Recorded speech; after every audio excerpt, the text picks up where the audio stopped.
Attention, attachez bien vos ceintures.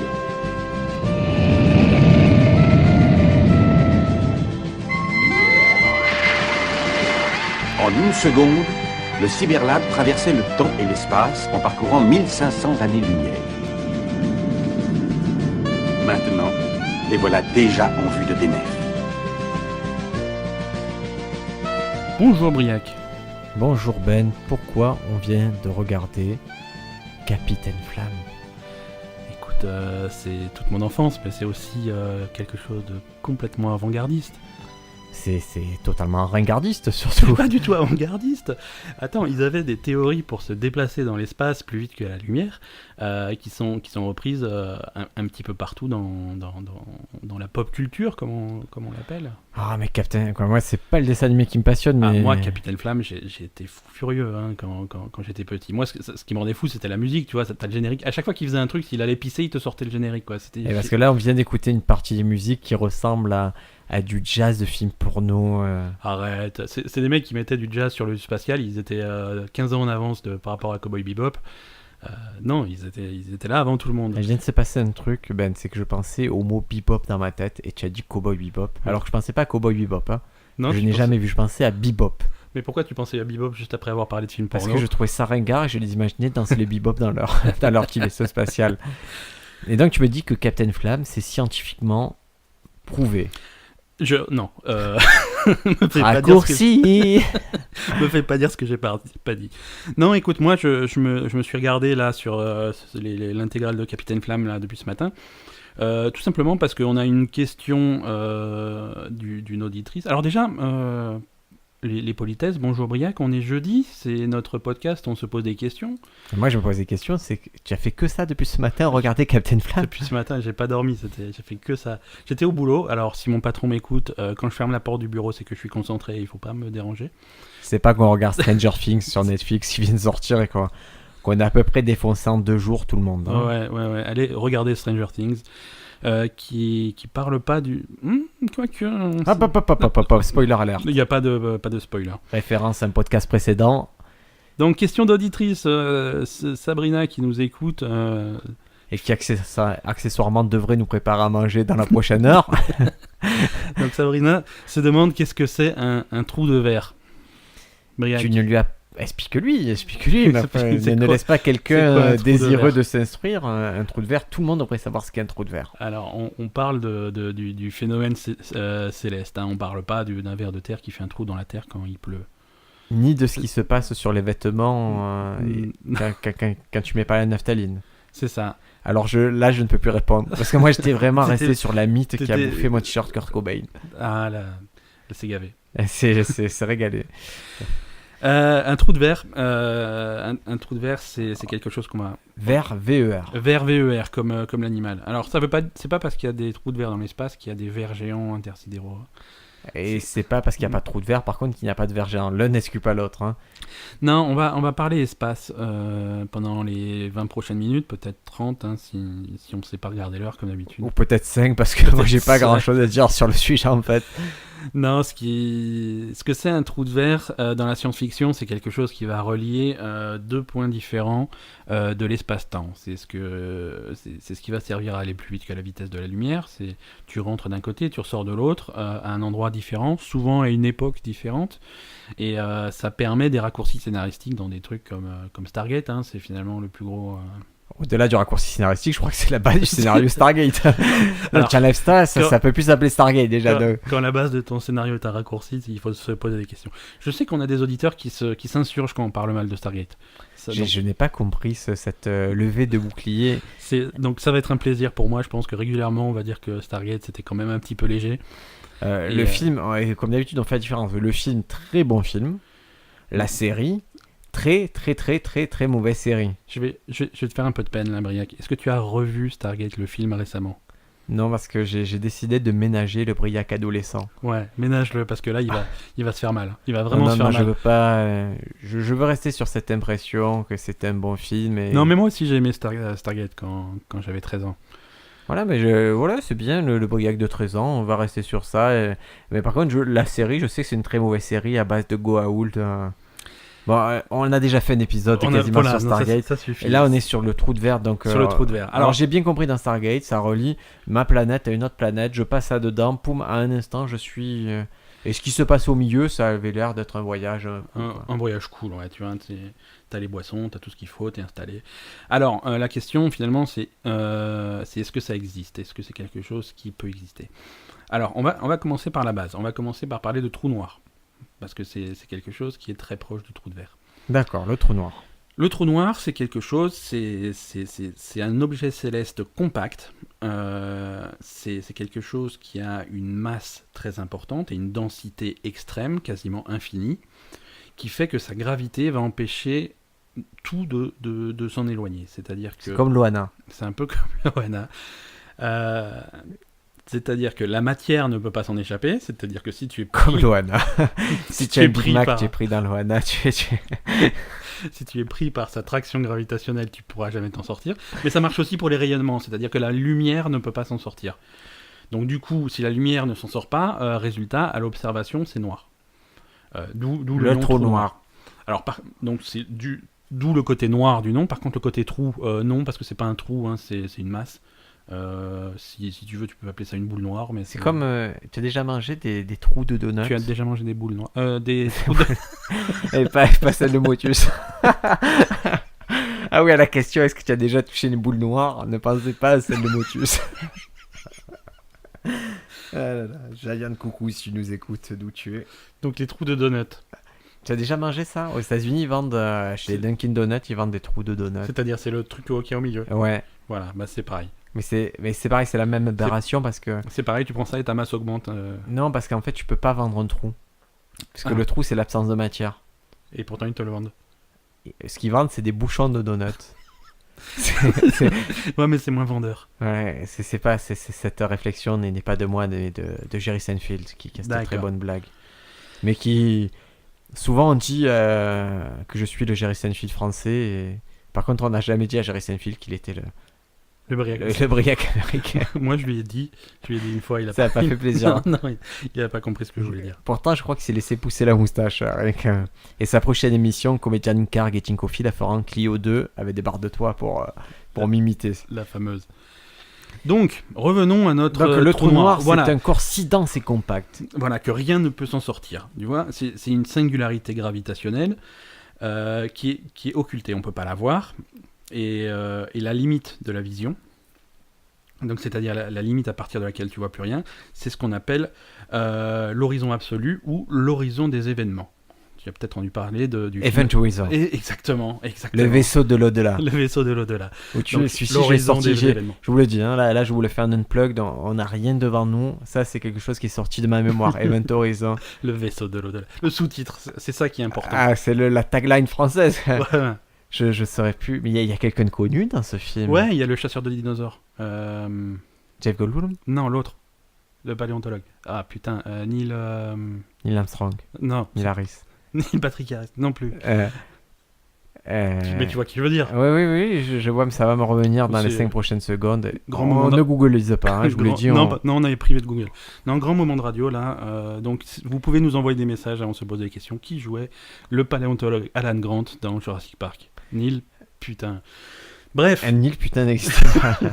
donc on a ce trou noir. Alors, trou noir. Event Horizon. Là, tu es en train de me dire, on part de ça, mais est-ce que ça existe ça ? Est-ce qu'on Alors, l'a observé ? J'ai envie de dire qu'on est. Mais non, on peut pas l'observer par définition, puisque ça absorbe toute la lumière, on peut pas le voir. C'est noir, on ne peut pas le voir. C'est C'est la définition du truc. Alors c'est pratique. Est-ce que ça existe ? Oui, mais c'est impossible de le voir, donc ouais, non. Ouais, c'est un peu comme l'histoire de. Ouais, mais chez moi, j'ai une alarme pour faire fuir les jaguars. Mais ça marche pas. Mais si, il n'y a pas de jaguar chez moi. Voilà, c'est le même principe. C'est le même principe. Et Non, c'est- le premier qui parlait de trou noir, c'est Isaac Giant Newton. coucou. Non, Giant c'est coucou. 18e siècle, Isaac Newton qui a commencé à parler de toute la gravité. Alors c'est pas juste la pomme Est-ce qui que c'est un tombe. contemporain d'Abraham Lincoln, chasseur de vampires ? Ouais, c'est le même. Il est dans le 2. Est-ce qu'ils étaient Il est dans le liés ? 2. Non, c'est avant. Isaac Newton, c'est bien avant. Et donc c'est lui, on a toujours l'image de la pomme qui tombe de l'arbre, et du coup il n'a pas inventé la gravité, mais il a compris comment ça fonctionnait. Et il a été beaucoup plus loin. Et s'il avait... Imagine qu'il a inventé la gravité, qu'avant tout le monde flottait dans les airs jusqu'à 5 Newton. Il fait non, ça va pas du tout, il faut qu'on tienne par terre. Je vais inventer la gravité. Ah, Donc, tu es relou. Ah bah oui, c'est la gravité, je suis relou. Je suis super Voilà. grave. Avant, j'étais tout le monde était léger, maintenant tout le monde est relou. Voilà. Donc dans sa théorie de la gravité universelle, Super grave. de la gravitation Avec Jonah universelle. Hill. Quoi? Ah oui, d'accord. Parce que en fait, Donc moi je vais essayer à de parler partir de du moment, science. non, à partir du moment où je ne retrouve pas le nom de scientifique, je vais transformer toutes les déclarations de Ben en film. En Non, mauvais super film. grave avec Jonah Hill. Donc, Isaac Newton, dans sa théorie de la gravitation universelle, commence à parler trous noirs. Alors, à l'époque, ça s'appelait pas des trous noirs. Comment il appelait ça? Je sais plus comment il appelait ça. Ça m'a, On l'appelle. ça m'a échappé. Et c'est l'appel de l'invité, Isaac Newton, en ligne. Oui, allô? Isaac, es-tu là? Tape 2 fois si tu es là. Comment tu appelais les trous noirs à ton époque? Non, le nom c'était objet occulté. Objet occulté. Et vous voyez qu'il y a une logique. Trou noir, objet occulté. Il y a Voilà. quand même... c'est Non, comme pour les Pokémon, il y a eu un effort de traduction dans... Voilà, c'est ça. Alors, donc c'était une théorie. Ensuite, on va faire avance rapide jusqu'au XXe siècle à notre ami Albert Einstein, qui a pas... Est-ce que Albert Einstein est un contemporain d'Abraham Lincoln, chasseur de vampires? Non plus. Non plus, je suis désolé. Là, on est après, du coup. On a dépassé. Mais il a vécu seul, ce Lincoln. Ouais, Il a chassé des vampires seul, c'est un fardeau mais qui était incroyable. C'était terrible pour lui. Donc Albert Einstein, lui, il avait son problème de la relativité. Et donc son équation apportait plein de problèmes. Et une des réponses à ces problèmes, c'est un scientifique qui s'appelle c'est un Allemand ou un Suisse au pire. Karl Schwarzschild. Et dans Schwartz, il y a noir. Schwarz. Ah, Attention. un indice de plus, entre occulté, Un trou indice de noir, plus. Schwarzfile. Et qui lui apporte une solution au problème de Einstein. Et sa solution, c'est donc les corps C'est de de dire on s'en Schwarzschild. fout, c'est-à-dire Non, c'est donc le corps de Schwarzschild qui est donc l'ancêtre du trou noir. qui a un corps de lâche. Le corps de Schwarzfile, il avait vraiment un corps de lâche, ce jeune homme. Ouais. Donc c'est en 1960 qu'on lui donne son nom de trou noir. Et qui est-ce qui donne le nom de trou noir? C'est un certain Kip Thorne qui a participé à l'écriture du scénario d'Interstellar. Est-ce que Kip Thorne est un contemporain Oui, d'Abraham Lincoln, chasseur de vampires? c'est possible. C'est possible. Hein. Mais il aurait voyagé dans le temps. Voilà, et Kip Thorne, et on a Donc- un livre devant nous, hein. Concrètement, on a un livre pour... De Kip Thorne. Mais c'est le mec qui a écrit Interstellar avec Christopher Nolan. Christopher Nolan, ouais. Et Ouais. surtout Jonathan Jo- Nolan, Jonathan le Nolan, frère de... qui est le scénariste. Donc c'est un mec qui s'y connaît un petit peu en trou noir, puisque c'est lui qui leur a donné leur nom. Alors un trou noir, ça absorbe tout. Et ça, est-ce qu'on est sûr que ça existe? J'ai envie de dire oui, parce que ça apporte une solution à tous les problèmes sur la relativité. Oui, mais ouais, je vais te dire, c'est comme... Et concrètement, si tu le veux... taser aussi, ça apporte des solutions à mes problèmes. Et donc ça existe. Ça existe, oui, d'accord, c'est logique, ça va. Ouais, c'est logique. Non, mais si tu veux, quand tu as une force gravitationnelle qui est extrême et que tu aspires des objets célestes, tu les aspires très très vite. Et quand ça va très très vite, ça chauffe très très fort. Et quand ça chauffe très très fort, qu'est-ce qui se passe? Ça émet des rayons X. Et ça, ces rayons X, on peut les observer. Mais attends, on parle de quoi là? Parce que depuis tout à l'heure, ça aspire très fort, ça chauffe, il y a des rayons X. Il y a des trous noirs. Oui, Ah oui, tu es en train de me... C'est ça, je suis en train de faire La des pornographie messages subliminaux. gravitationnelle. Voilà. Donc les rayons X, on peut les observer. Ça, on peut les voir. Et ça, on a commencé à les observer en 1971. Et plus récemment, mais tellement récemment on parle de février 2016, cette année, on a commencé à pouvoir observer directement les ondes gravitationnelles d'un trou noir. Et confirmer ce qu'avait soupçonné Einstein et théorisé. Voilà. Je t'ai épaté là, tu t'attendais Ouais. pas à ce que je le sache ça. Mais non, là, je pensais que tu savais rien, à part... Abraham Lincoln, chasseur de vampires. Et Alan Grant, paléontologue, toujours pas. Hein. Ça va revenir. Nil, quelque chose. Je crois que Neil, c'est peut-être son nom de famille, attention. Ah, Sam Neill. Sam Neill. Sam Neill, dans Event Horizon. Ouais, mais le truc c'est que tu m'as mis sur une fausse piste, tu es revenu. Quelle fausse piste, je t'ai dit Neil. Bon. Non. Le diamant du Nil. Non, non. Donc le trou noir, il absorbe tout. De l'autre côté d'un trou. Alors là, on sait que ça existe. On est quasiment sûr. On va dire que ça existe. C'est admis en tout cas par tous les scientifiques. Ok. Là où on n'est pas sûr, c'est l'inverse du trou noir. C'est-à-dire que si d'un côté on a un truc qui absorbe tout, quelque part on a un truc qui recrache tout. C'est comme une mauvaise actrice porno. Voilà. Donc l'opposé du trou noir, c'est le trou blanc. Alors soit le trou blanc, soit la fontaine blanche. La fontaine blanche, ça me plaît beaucoup. Je savais que ça te plairait. Je savais que ça serait un sujet. J'ai eu une ex, c'était son surnom, la fontaine blanche. Et c'était plutôt flatteur. Alors ça, par contre, on se rapproche de la science-fiction parce que là, personne n'est d'accord sur ce que c'est, si ça existe ou pas. C'est dans l'espace et ça teint. Il y en a qui vont te dire que le Big Bang est une fontaine blanche. Pourquoi pas, je suis pas sûr d'être d'accord. Mais donc on a un trou noir d'un côté, une fontaine blanche. Des fois, il faut que tu me laisses quand même 10-15 secondes pour comprendre ce que tu as dit. Le Big Bang, donc la création de l'univers, en fait notre univers serait un univers recraché. C'est un petit peu ça. C'est un petit peu ça, c'est-à-dire que le principe de la fontaine blanche, c'est vraiment l'inverse du trou noir. C'est-à-dire que ça recrache instantanément à une vitesse folle de la matière, des rayonnements, des rayons X. Alors si vous voulez une image, si c'est pas clair pour vous, imaginez toujours sur Pornhub, un pénis turgescent. C'est bizarre comme quand on emploie des mots latins, ça passe mieux. Un pénis turgescent. Turgescent, je suis pas certain que ça soit latin. C'est arménien turgescent. Raymond Turgescent a inventé le pénis turgescent. Et Abraham Lincoln, chasseur de vampires, a inventé la hache à deux mains. Non, ça existait avant, je pense. Ah, bon. Pourtant, il touche des droits sur ça. Je gère son catalogue de droits. C'est-à-dire qu'à chaque fois que quelqu'un utilise une hache à deux mains, Abraham Lincoln touche un chèque. Avec lequel il achète des actions Pokémon. Donc on en est trou noir, on est trou noir, fontaine blanche. Ok. Alors si ça rentre dans le trou noir et que ça sort par la fontaine blanche, c'est que ça passe par quelque chose et ce quelque chose c'est le trou de verre. Comme quoi, je raconte pas des conneries depuis 3 quarts d'heure. Donc c'est le tunnel, c'est un tunnel. C'est un tunnel. Pourquoi c'est un on dit tunnel. trou alors c'est un tunnel? Parce que, écoute, c'est comme ça. Pourquoi on dit trou noir alors que c'est une boule? Je sais pas. C'est comme ça. Les scientifiques, ils sont pas. Finalement, c'est pas les plus malins. Et donc, la théorie qu'on utilise en science-fiction, c'est qu'on rentre d'un côté, on ressort de l'autre. Cet autre côté, c'est un autre point de l'espace-temps, donc un autre point de l'espace, mais un autre point du temps aussi. Donc, on peut se balader et se retrouver à une autre époque. En avant, en arrière. En avant, en arrière. Ouais. Alors, il y a plusieurs types de trous de verre. Plusieurs types de trous de verre. J'ai pas les noms scientifiques sur moi parce qu'ils sont compliqués, ils font 200 points au Scrabble. Mais les trois types de trous de verre, tu les as? Tu veux les dire? Tu veux essayer de les dire? Fais-moi rêver. Le trou de verre de Schwarzschild, infranchissable. Celui-là est totalement infranchissable. Ensuite, il y a le deuxième. Ouais, attends, excuse-moi, il est infranchissable. Et c'est quoi ça, le but de ce trou de verre si on peut pas passer dedans? Mais il sert à rien. D'accord. Franchement, il sert à rien. Après, il y a le trou de verre de Reisner-Nordstrom ou Kerr-Newman, franchissable, mais d'un seul sens. Voilà. Mais il peut contenir un trou de verre de Schwarzschild.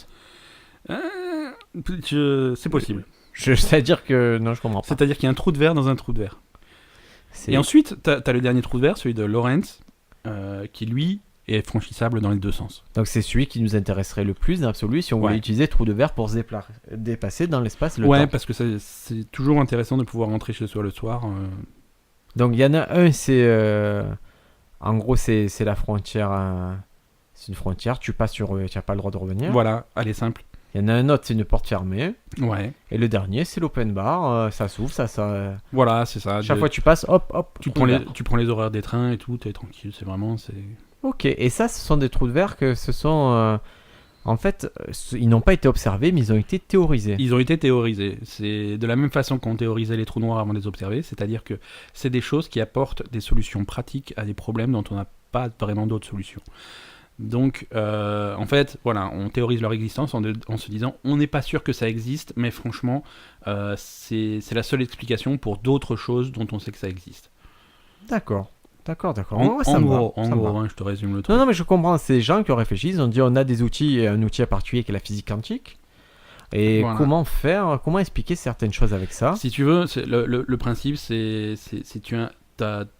tu vois les jeux des gamins où où on met des formes dans des trous, l'étoile va dans Je vois l'étoile. très bien, je vois très bien. C'est comme si tu avais un trou en forme d'étoile, tu n'as pas d'étoile, mais tu te dis, ça serait...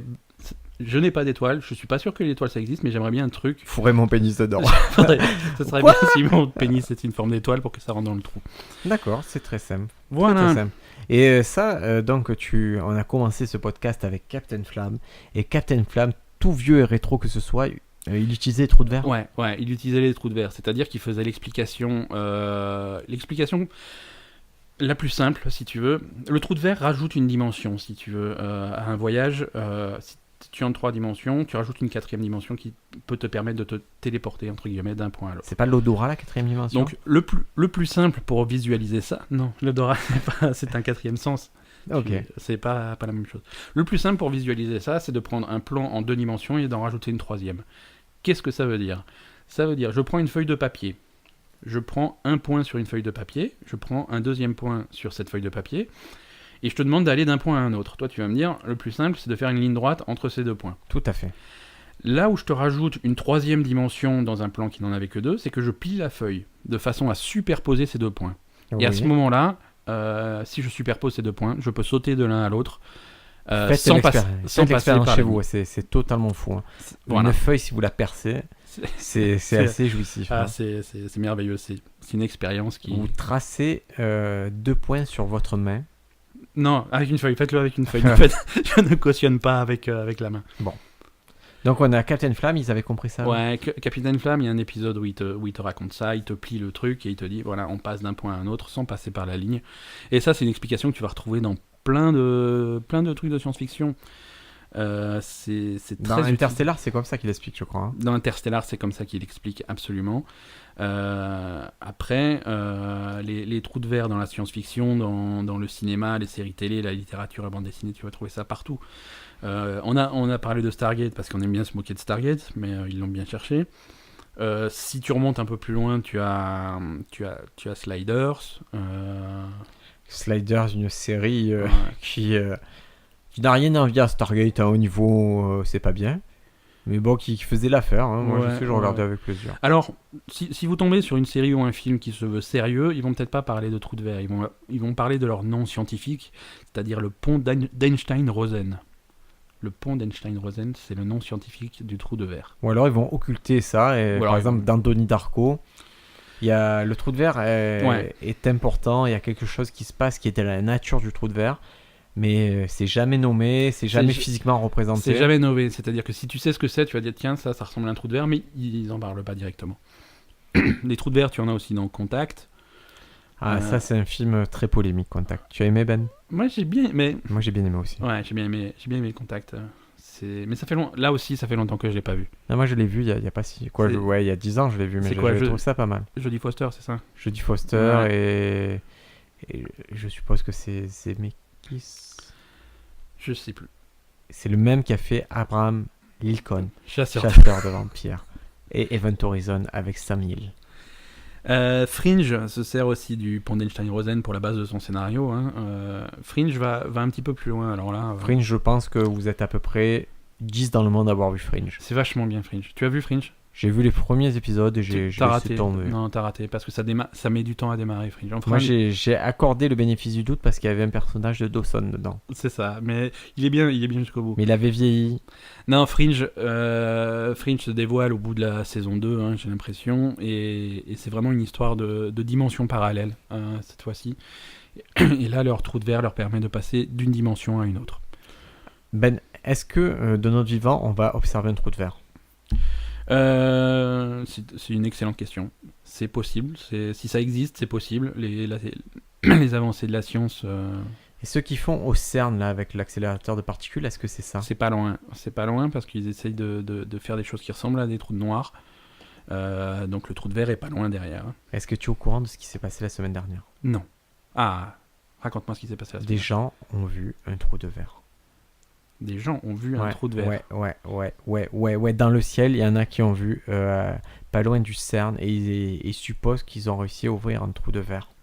Mais est-ce que c'est observé? Parce que ça, personne n'en parle. Hein. Oui, c'est le gouvernement qui essaye de masquer. CERN trou noir vidéo. Pam pam pam pam. Tu sais qu'on avait dit pas de Google. Hein. Mais pourtant, ça m'est revenu et ça me fait trop plaisir de sortir ça. Non, en fait, il y a vraiment, les gens se sont posés questions. Il y a des photos qui ont été prises du ciel au-dessus du CERN. Et c'est vrai que la configuration des nuages, ça ressemble au trou de verre tel qu'on l'imagine dans les films. Ah, c'est des nuages. Oui. C'est des nuages. Ah, arrête, si tu vas me montrer, je vais me fâcher. Si tu me montres une photo de nuage, je vais vraiment me fâcher, Briac. Toi, tu dis que c'est nuage, moi je dis que c'est... que c'est l'esprit d'Abraham Lincoln qui se manifeste. Voilà, et là je tombe sur le site Alter Info qui nous dit que ce mois d'août, la Terre sera dévorée par un trou noir fabriqué en Suisse. Ce mois d'août ? Oui. Alors, oui. Je suis en train de... C'est bien parce que d'après le planning, les gens n'entendront pas ce podcast. Ils seront morts et aspirés par le trou noir. Mais du CERN. s'ils l'entendent, sachez que Walter Wagner et Luis Sancho, des noms sérieux, ont déposé devant un tribunal d'Honolulu un recours contre la super machine européenne, l'accélérateur à particules, affirmant que les expériences prévues pourraient créer un trou noir susceptible d'engloutir la Terre et peut-être l'univers entier. Donc, en gros, si l'univers est absorbé par le trou noir, il faudra leur payer des sous. Il faudra leur payer pas mal, mais après, le grand collisionneur de Hadron du CERN a coûté 5 milliards d'euros. C'est une pacotille. Donc voilà, si tu as pu dépenser 5 milliards d'euros, tu dois pouvoir subir un procès de Luis Sancho et Wagner. Ouais, ou alors si tu as dépensé 5 milliards d'euros, t'en as vraiment plus du tout, quoi. Voilà. En fait, donc sachez qu'aussi il y a... Parce qu'on parle que du côté, c'est vrai qu'on a vu que le côté, on peut passer d'un point A à un point B. Il y a des gens qui se posent des questions sur la dangerosité de ces phénomènes. Et on voit bien dans le film Interstellar qu'être aspiré ou à proximité d'un trou noir, ça peut... C'est une mauvaise nouvelle. Hein. C'est pas... Voilà, c'est des fois tu te dis, j'ai des voisins, ils sont pas cool, mais là si tu as un trou noir à côté de chez toi, c'est pas bien. Parce que la gravité est tellement forte que ça va même déformer le temps. Et c'est une des bases d'Interstellar. Et non, c'est un problème.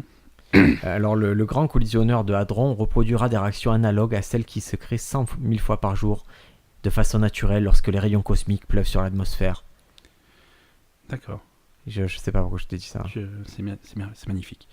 Non, moi j'étais absorbé par un résumé du film d'horreur de 1997, Event Horizon, le vaisseau de l'au-delà. Le vaisseau de l'au-delà, c'est Paul Anderson qui a fait ça.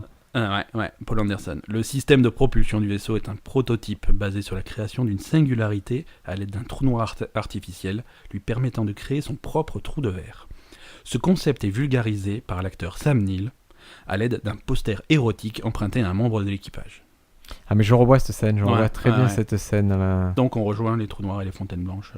Mais en fait on peut remercier globalement les chaînes de la TNT qui repassent en permanence Contact et Event Horizon. Ouais, c'est des bons films, c'est des super films. Et il y a cette scène qui a été reprise là récemment encore. Je revois dans Event Horizon un moment où ils passent justement dans une singularité et ils accrochent un câble au mec. Ouais, pour essayer de revenir quoi. Et ça fait le câble se déroule et récemment j'ai vu Stranger Things où il y a la même scène et j'ai l'impression que c'est une scène qui est devenue un peu un classique. Et pour ceux qui se demandent si le réalisateur est un réalisateur sérieux, sachez qu'il a fait Mortal Kombat. Donc déjà... Gage de qualité. Gage de qualité. C'est lui qui a fait tous les Resident Evil et c'est le mari de Mia Jovovich. Donc voilà, c'est un mec qui se connaît en science quand même. Et en trou noir. Un trou noir. Mia Jovovich. Si tu nous écoutes. Donc, la question de la semaine, c'était qu'est-ce que c'est un trou de verre ? On a essayé d'y répondre, vous avez sans doute rien compris. Ah, c'était un trou de verre. Moi, depuis tout à l'heure, je parle de trou vert. Non, ça alors, c'est l'épisode de la semaine prochaine. Non, c'est l'épisode de la semaine prochaine, ça, le trou vert. Les amis, je vous dis à la semaine prochaine. En attendant, passez nous faire un petit coucou sur les réseaux sociaux. Je crois qu'on est sur Twitter, il me semble. On se pose podcast. On est sur Facebook, on se pose des questions. Ouais. Et vraiment, posez-nous des questions, mais posez-nous des questions, vraiment celles qui vous passent par la tête. Qu'est-ce qui se passe si on jette une tortue du 30e étage ? On est empirique, on le fera. Hein. On fera des tests. Donc voilà, n'hésitez pas, les questions les plus bêtes vous êtes toujours posées, demandez et on n'apportera aucune réponse, mais on en parlera.